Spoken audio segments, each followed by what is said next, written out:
May katanungan na naman si Mr. Juniper Duquina. Sabi niya, kung pwedeng pagsamahin, nabubulol na tayo Kung pwedeng pagsamahin yung toroidal transformer at saka yung EI transformer,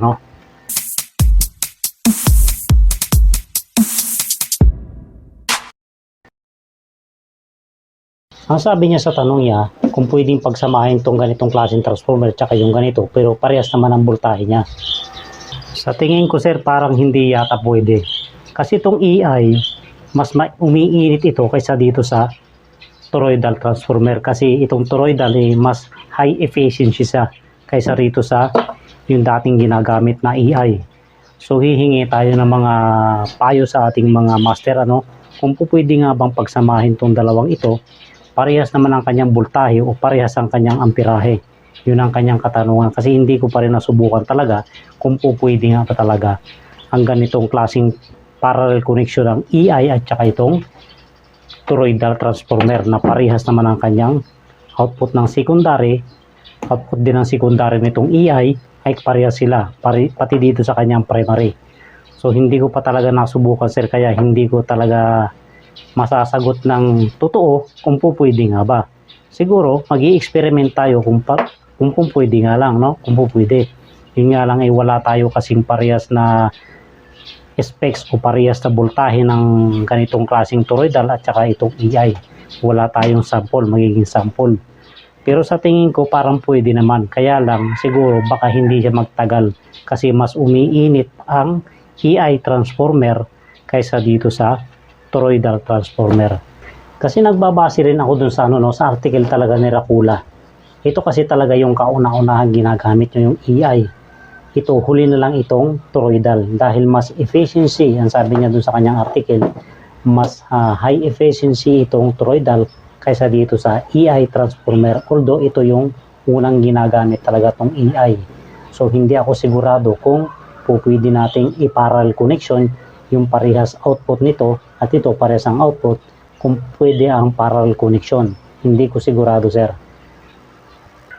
So siguro masasagot lang natin ng totoo yung iyong katanungan sir, kung halimbawa nagkaroon na tayo ng experiment na itong toroidal iparehas ang voltahe tsaka dito sa EI.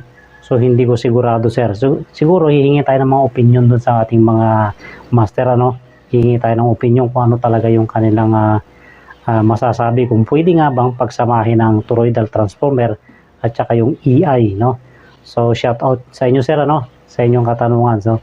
So hindi ko rin naisip dati yun kung pwede nga ba talagang pagsamahin o hindi.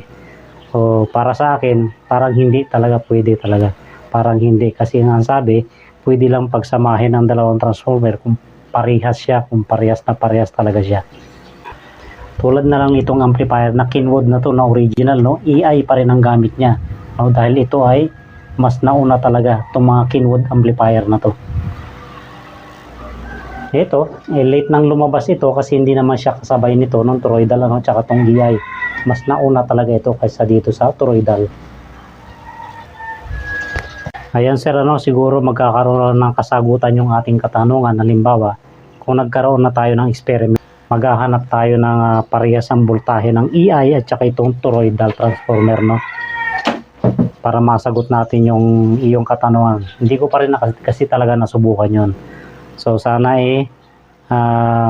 i-comment na lang po sa baba sa comment kung pwede nga bang iparallel ang EI at ang toroidal transformer na parehas ang voltahe niya. So i-comment nyo lang po sa baba para magkaroon tayo ng idea at magkaroon ng idea yung nagtanong sa atin So wala rin akong idea kung pwede nga siya pwede naman siguro talaga, kaya lang ay magkakaproblema siguro, mas iinit itong EI transformer.